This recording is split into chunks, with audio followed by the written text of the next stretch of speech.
This is Ken McDermott Rowe. Welcome to History Counts.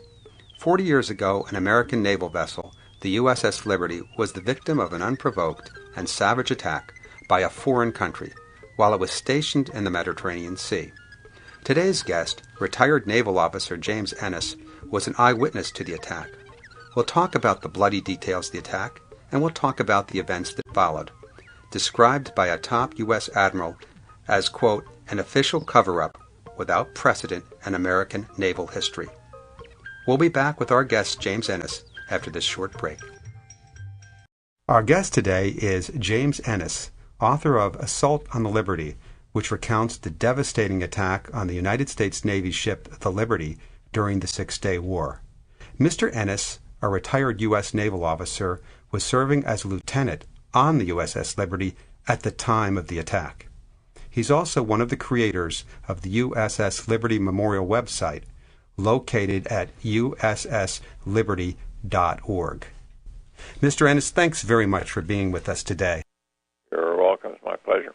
Mr. Ennes, for those who aren't familiar with this attack, if you could put it in some context for us by telling us first when it occurred and where was the Liberty at the time of the attack. This was on June 8, 1967, just a bit over 40 years ago, in the eastern Mediterranean, along the Gaza Strip, which was the border between Israel and Egypt. We were sent out there. We were an intelligence ship, and we were sent out there to collect radio signals, actually primarily of the Soviets that were in the area. And I was officer of the deck on the ship that morning, 7 o'clock until noon, and so I brought the ship to the coast, and at about 12 miles from the coast, right, parallel the course, slowed the ship to 5 knots. We just proceeded down the coast. What was going on at the war at that time? The war had begun a few days before the attack on 5 June, correct? That's right. So this was the 4th day of the war. Quiet. We knew that over the mountains there was some shooting going on, but where we were was quite peaceful. The visibility was unlimited.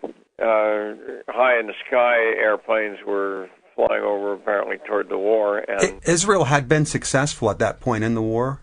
Oh, very much. In the first 30 minutes or so of the war, which was initiated by the Israelis, with a surprise attack, destroyed just about every Arab airplane in the Middle East, so that there was almost no opposition by the time we arrived 4 days later. They had attacked Egypt, Syria, Jordan, all suddenly and by surprise? Yes.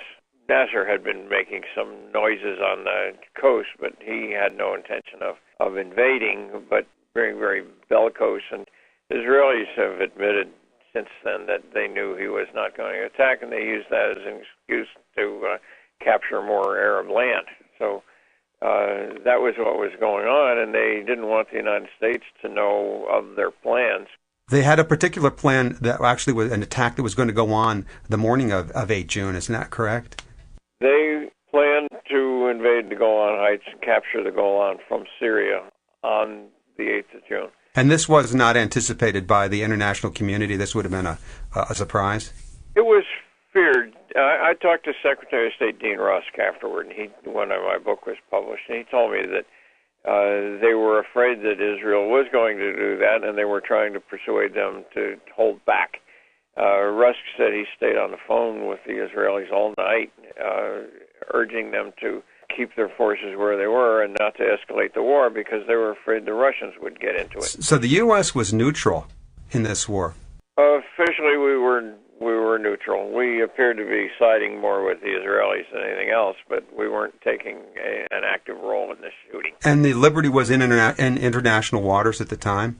It was. We were just past the 12-mile limit, which the Egyptians claimed as their territorial waters. Israel, I think, claimed 3, or perhaps it was the other way, but we made a point to stay just beyond the 12-mile limit, where we wouldn't be seen by either side as within their territorial waters.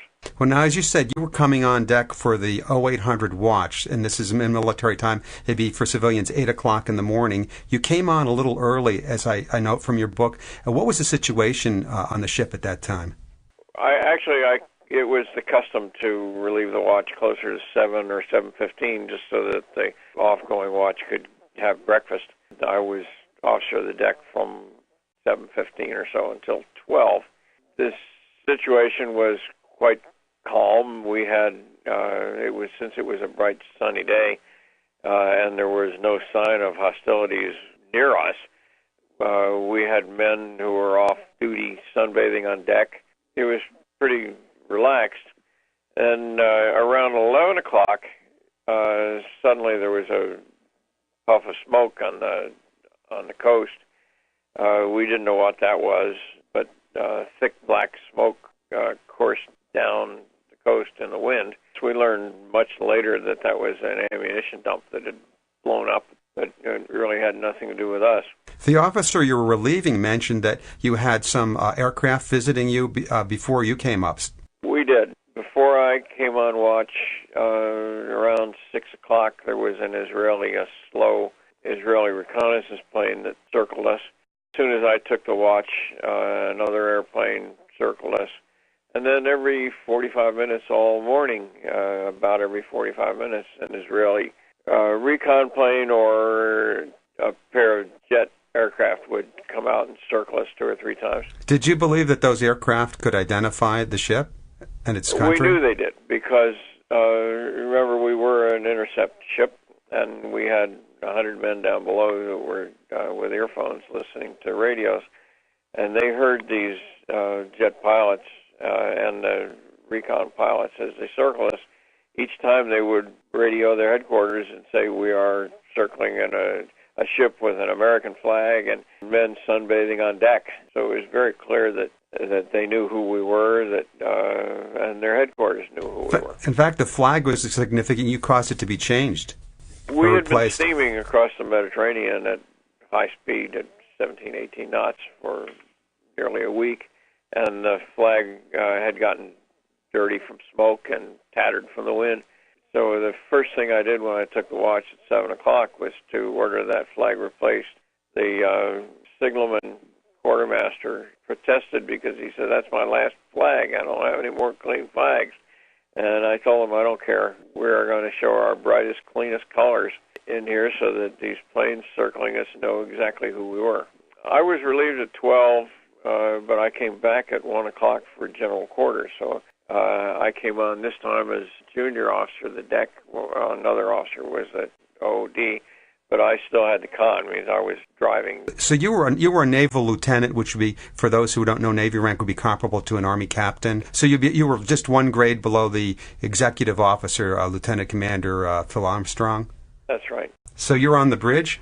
I was on the bridge again from 1 o'clock until 2 o'clock. So at that point I was junior officer of the deck, and I was still driving. During the morning, I was usually the only officer on the bridge. But for general quarters, the captain and several other officers were there for that occasion. We finally we finished our general quarters drill at just before 2, and suddenly, as I was being relieved, radar picked up 3 very fast boats approaching the ship, just coming over the horizon 15 miles away.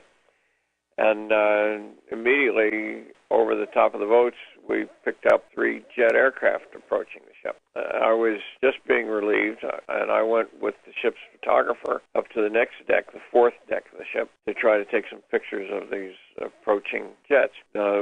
We had been, as I said, circled all day, and these were appeared to be more of the same. So I went up on the 04 level, and along the starboard side of the ship, that's the right side, I could see these jets passing down the side. They turned left and made a big 180-degree left circle and came straight down the center line, straight at us. The photographer with a Nikon and a long lens on it was watching them through the lens, taking pictures, and suddenly they started firing. We had men in all 4 gun mounts.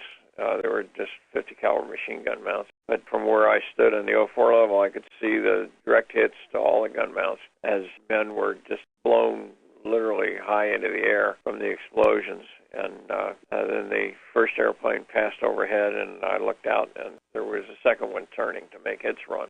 I had been hit by shrapnel from the first explosions, which broke my leg about 5 inches above the knee, My leg looked like it had two knees. Yet, remarkably, I was standing on one leg and thrown up against a railing, so I wasn't knocked off my feet. Everybody around me had fallen and was bleeding.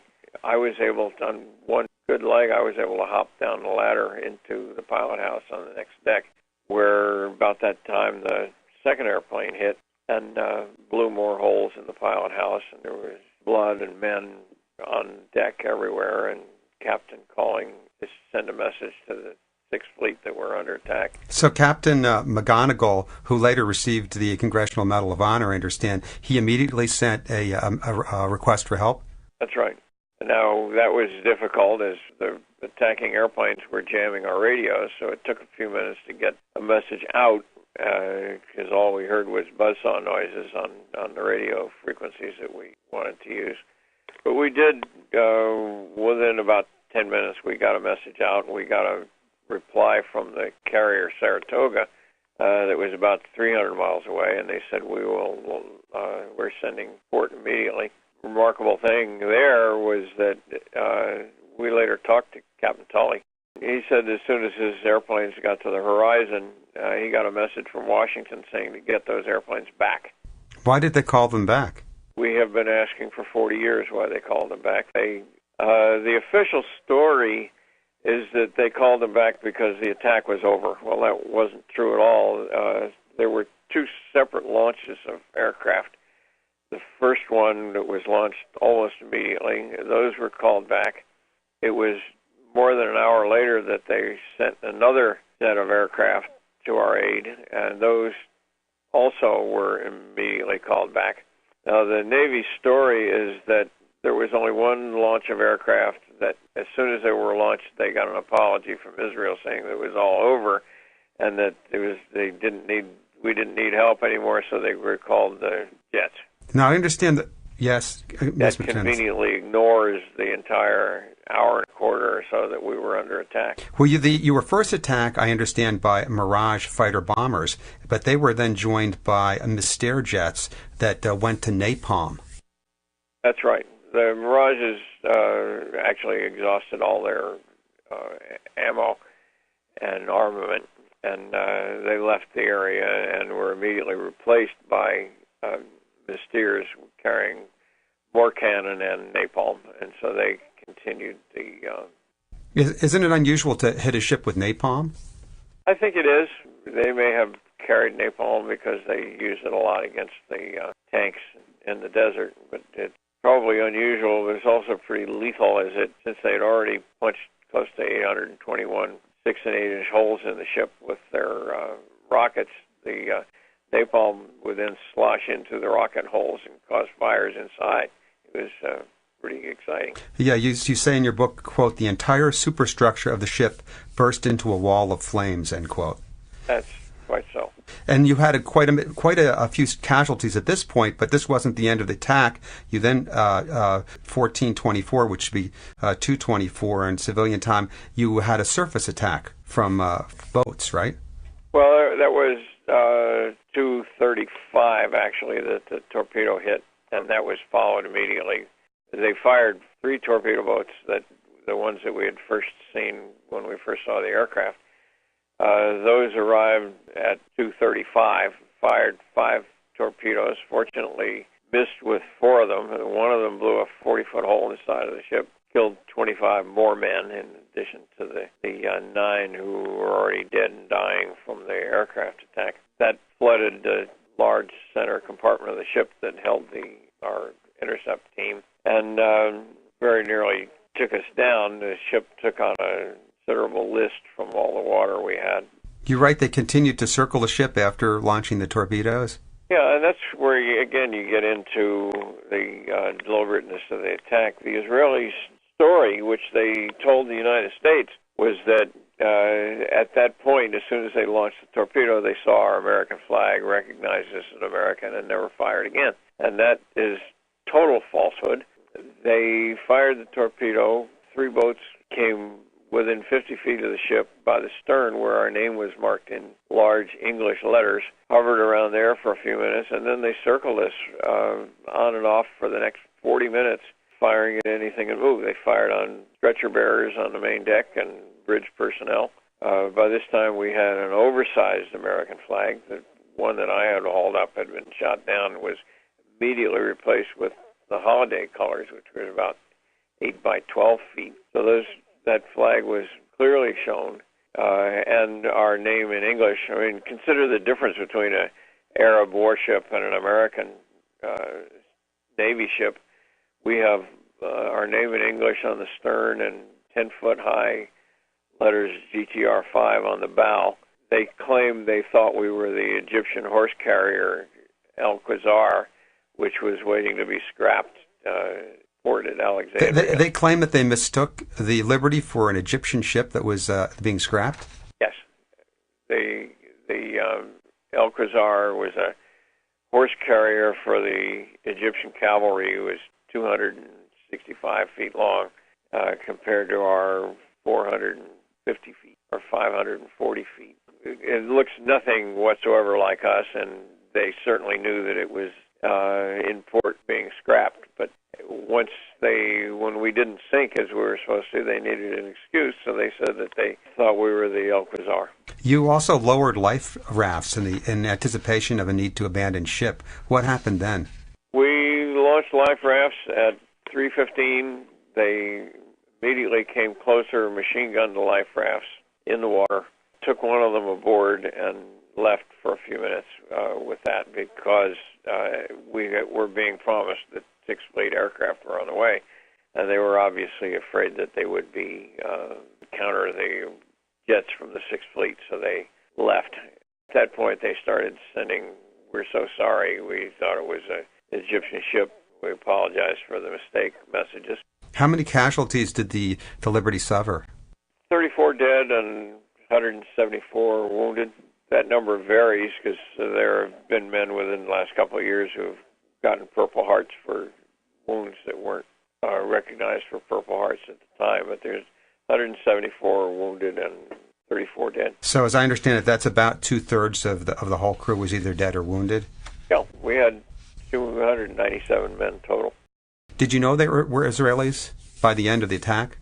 Most of us didn't. The airplanes that attacked us were not marked, and that's another indication that it was a deliberate attack. Nobody saw markings on the attacking aircraft. The attacking motor torpedo boats apparently had a small Star of David flying, but that was not seen by very many people, if any. Little was known about who was attacking us until we heard it on the radio from picked up a broadcast from the BBC. But the Pentagon and the Johnson administration accepted the Israeli apology and their explanation that it was not on purpose? They accepted the apology. They declined to accept the explanation. Dean Rusk himself, as Secretary of State, has said many times that they accepted the apology for diplomatic reasons. They never believed their story about it being an accident or why it. Nonetheless, there was a court of inquiry that was held immediately afterward. Did it result in a finding that Israel was culpable?